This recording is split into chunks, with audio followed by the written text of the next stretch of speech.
Good evening. Thank you all so much for joining me here at the First Alert Desk. My name's Karli Barnett. We want to give you a look at some of the stories that we are following for your Thursday.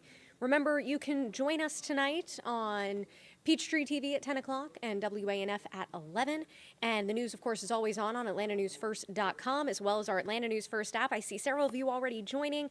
Hey, Hip Hop Inquirer, watching from Buckhead. That's great. Alex, hey there. Good evening to you. In just a few minutes here, we're going to have First Alert Meteorologist Cutter Martin join us. I know that many of you are already looking ahead to your weekend plans. This is the time where we have all of those holiday parties, all of these different things that we're looking forward to. And a little spoiler alert, there's going to be some rain in the forecast. But again, I'm going to have Cutter explain all of that here in just a minute. But in the meantime, I did want to give you a look at some of the top stories that we have been following. We here at Atlanta News First have been covering the Fulton County Jail extensively. If you want to go to our website, if you want to go to our app right now and search some of these stories, there has been a long storied history of troubles and controversy that have taken place at that Rice Street facility in Atlanta. And now, yet another thing that it is having to contend with, and that is because the sheriff and several staff members at the jail have been slapped with two lawsuits. One of those is a class action lawsuit. One of those is a lawsuit for damages. But it's related to the conditions at the Fulton County Jail. So it was the sheriff, chief jailer, nearly a dozen officers are now in some potentially legal hot water. The lawsuits citing unsanitary, bug-ridden conditions, dysfunctional jail locks, and crumbling infrastructure. Our political reporter, Doug Reardon, he has been digging into these lawsuits all day. He has a deeper dive on this. The time for talking is over. Attorney Michael Harper says now it's time for legal action. He filed two separate lawsuits this week listing Fulton County Sheriff Pat Labat and members of the jail staff as defendants. One lawsuit is seeking monetary damages for the family of Davian Blake, who was stabbed to death by other inmates last August with a shank made from a piece of the jail's wall. The other is a class action suit that Harper says may finally fix the jail's deadly problems. The declaratory relief is meant to fix the conditions of the jail. This is not about money. It is about fixing the conditions of the jail. If they're victorious, a judge would force Fulton County to make changes to staffing, protocol, and the facility itself. The lawsuit says inmates like Harper's class action client Nikenjan Hambrick, seen here covered in marks left from bed bug bites, faced unsanitary and dangerous conditions, violence, lack of medical care, unworking locks, leading to chaos inside these walls. Because nothing happens. You come case after case, death after death. We're back here again. And nothing's changed. The sheriff's office told Atlanta News First they hadn't been served with the lawsuits as of Thursday and offered no further comment. The sheriff has been advocating for a new jail for over a year, but Harper says in the meantime, inmates are being hurt and killed, their families left only with settlements. It is time for the Fulton County to stop paying people off and to fix the jail.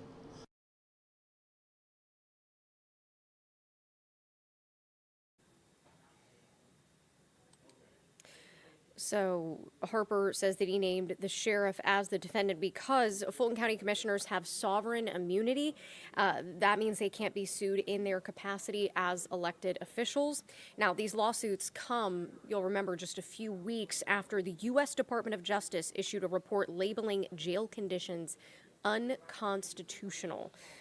This was, again, just a matter of weeks ago. That report came out after a Department of Justice investigation into the jail.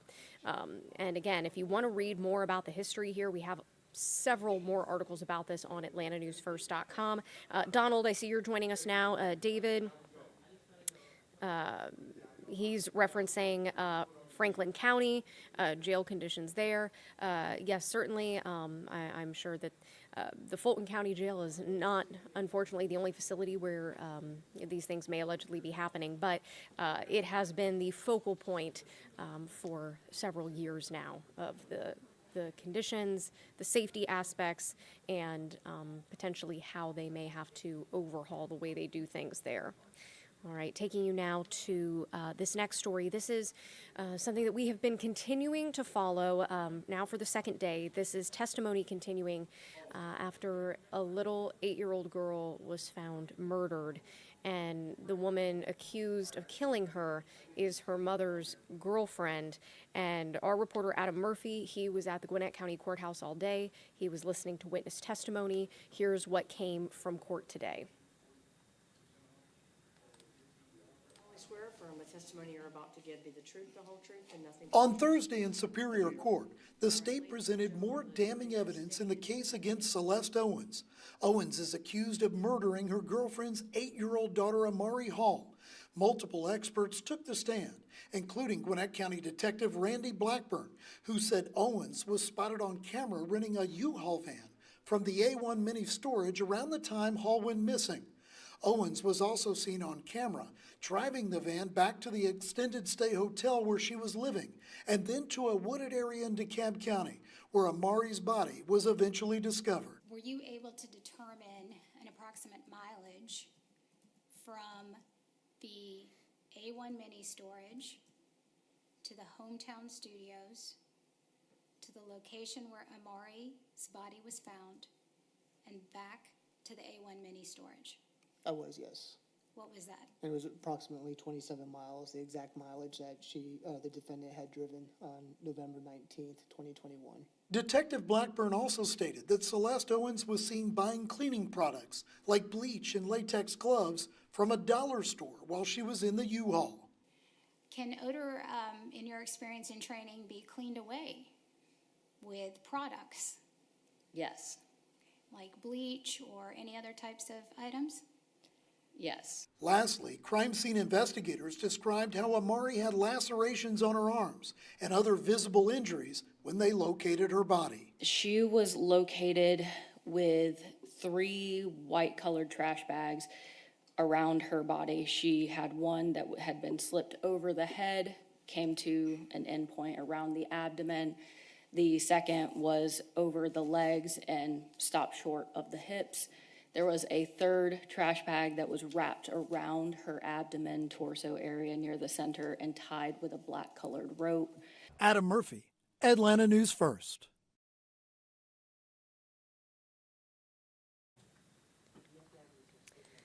Obviously a very disturbing and sad case there.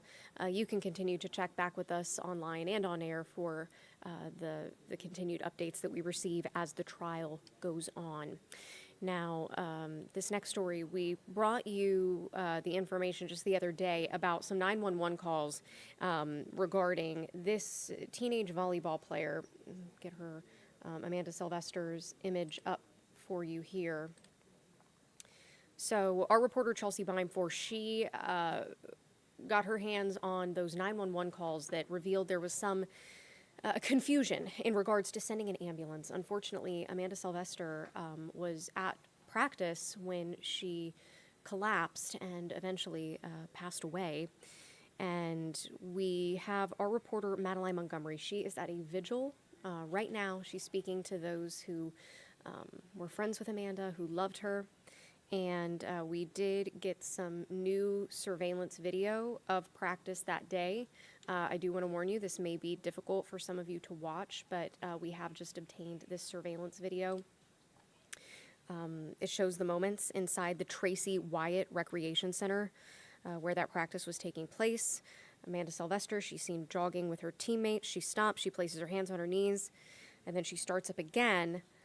But it was shortly after that that she collapses on the ground, where she remained for more than half an hour. We are not showing you that part of the video. Now there is a second video here.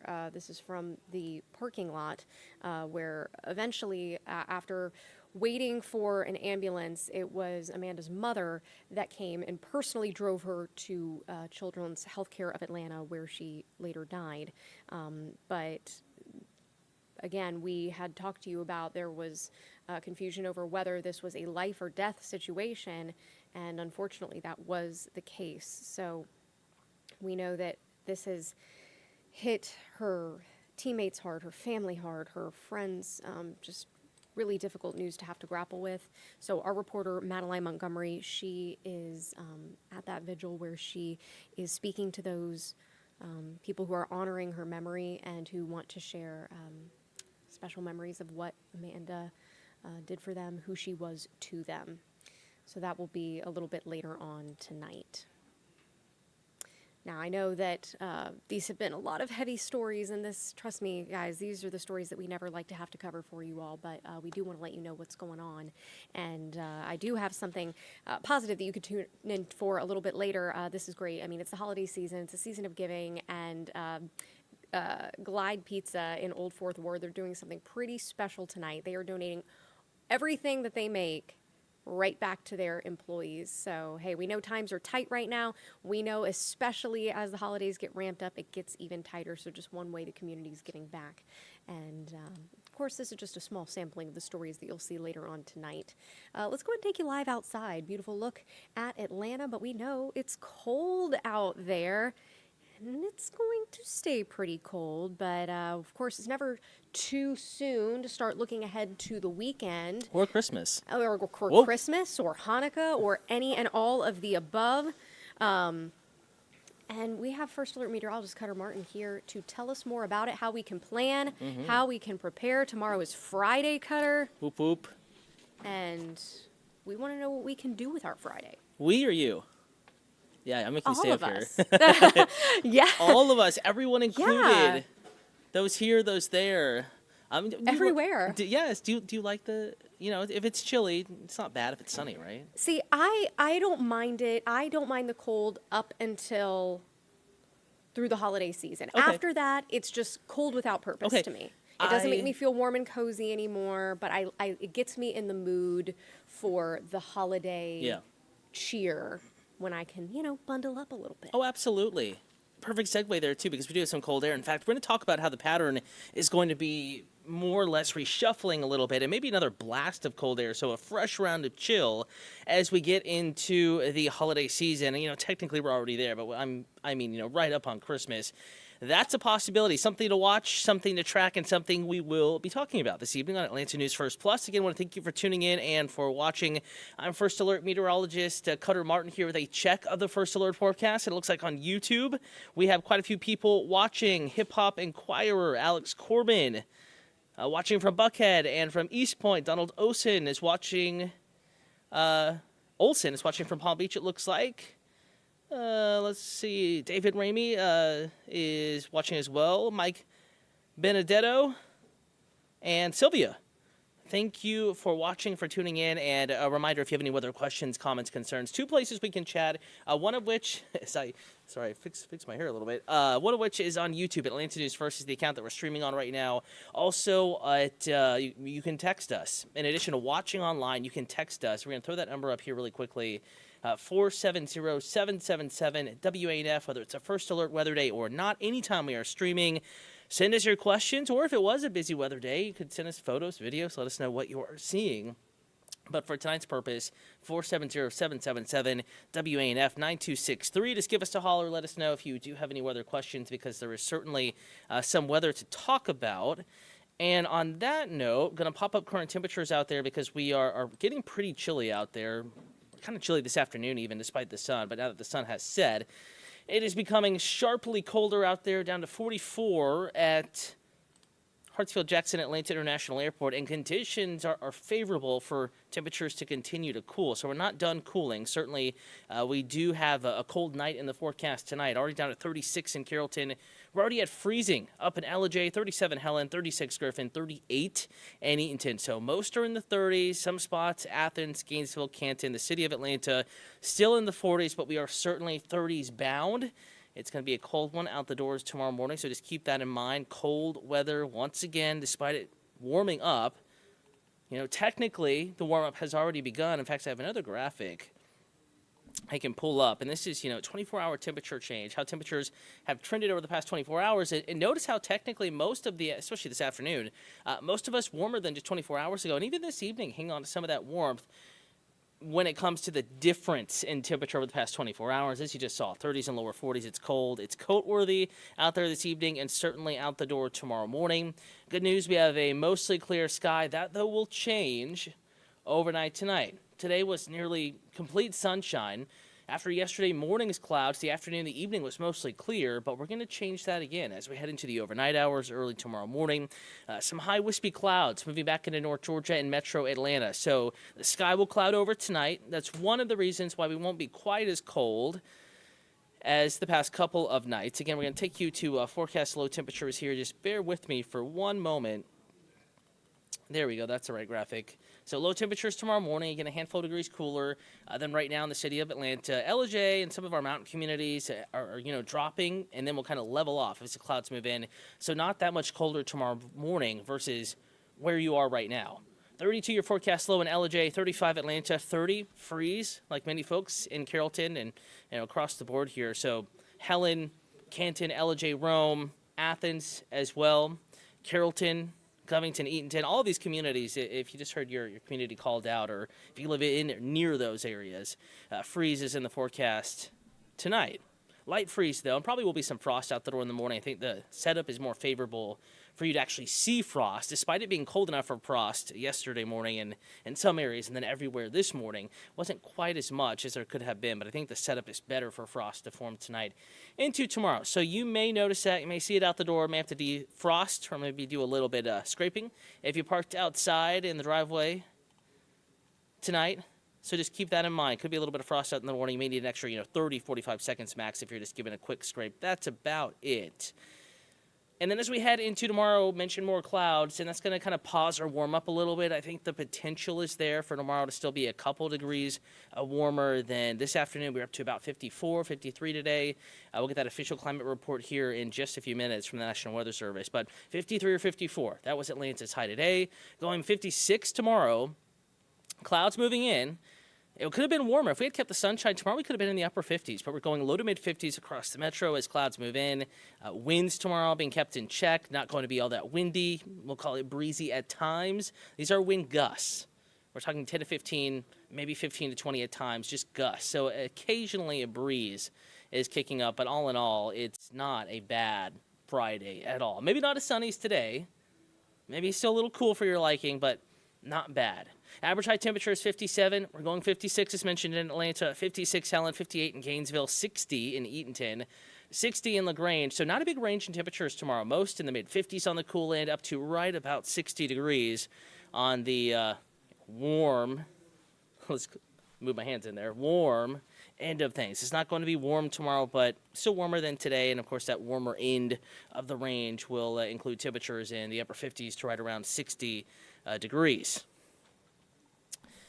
And then we head into the evening tomorrow evening. We're going to keep the clouds. That forecast also remains mostly dry. Christmas light-looking forecast. Any holiday plans you have tomorrow, Christmas otherwise, tomorrow evening will be fine. Temperatures lower 50s early evening, back into the 40s by midnight, so kind of chilly, yes, but still not too bad. And we may actually clear out a little bit as we get into Friday night before the clouds return as we head into the weekend. And on that note, going to go ahead and pull out that weekend forecast because we do have some changes on the way, and eventually clouds will produce rain as we head into Saturday night and Sunday. So Sunday, notice the 40% chance of rain. Also notice how temperatures trend down again. We have clouds and we have some rain. That's why temperatures trend a little bit cooler, not because we have a, replenishment of cold air, no real batch of new cold air moving in, just we have clouds, rain, less sunshine, so it's going to be a little bit cooler. Here is that forecast this weekend, kind of pulling it out of the 7-day. I want to be a little bit more specific and walk you through what we have going on across not just North Georgia and Metro Atlanta, but really much of the southeast, and that is a passing front. Again, technically it is a front, but not much cold air behind it this go-around. So as we go forward in time, notice how we're dry Saturday morning, 10 a.m., really dry through the day, but as we get into the wee hours of Sunday morning, maybe as early as 10, 11 o'clock Saturday night, so night owls out there if you have plans, a few showers moving in from the north and west. Rain makes it back into the North Metro, the mountains, and the city of Atlanta as we get into the morning hour Sunday. Now, forecast models are having a little bit of a difficult time with exactly when it rains across the core of the metro. Some forecast models want to move this out of here by 7, 8 o'clock in the morning and have it this little bit of wet weather occur in the wee hours of the morning, well before sunrise. Other models, including this one, will linger that shower chance into the mid-morning hours or so. But in general, as we head into the afternoon, that rain chance will shift up into the mountains and possibly even out of North Georgia into eastern Tennessee and western North Carolina. Just be aware, Sunday, it's not a first alert weather day, not forecast to be a total washout, but something we will be watching. And if it does trend any more impactful, the first alert forecast on Sunday, we will add on that first alert weather day just so you have the extra heads up that knowing that the weather could cause an issue or two for some of those plans, especially if they're outdoors. Right now, not to that point, though. But we'll keep you updated. Streams like this one, Atlanta News First Plus.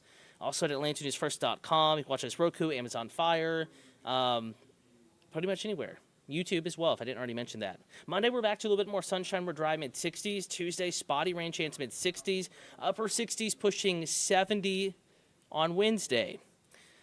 And this time of year, a lot of times when you warm up, you're eventually going to get a sharp blast of cold air, and that is the forecast as we get into next Thursday. Next strong front, and we're days away at this point, 6-7 days away. It continues to look like that front will move through Thursday. Just want to make sure I have my dates correct. Let's see. I have my phone. I want to make sure I have my dates correct. Bear with me. Let's see. So today's the 12th. So that would be Thursday the 19th and the days leading up to Christmas. Just want to make sure for everyone streaming out there. Sylvia, Mike, David Donald, Hip Hop Inquirer, and Alex Corbin that I have the dates correctly. So December 19th, that's, the beginning of that lead up to Christmas. Cold blast moving in.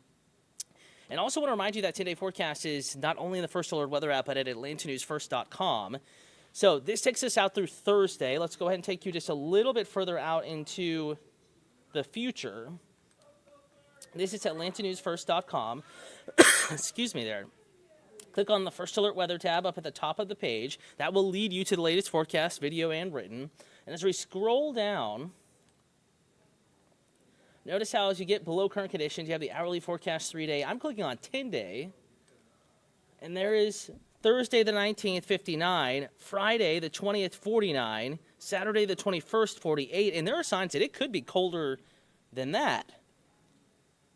Probably the coldest on the 23rd and the 22nd. The 22nd, 23rd. That's probably when the coldest of the weather will arrive, and then possibly warming back up, though still chilly, the 24th and the 25th. So we're going to be keeping an eye on this forecast.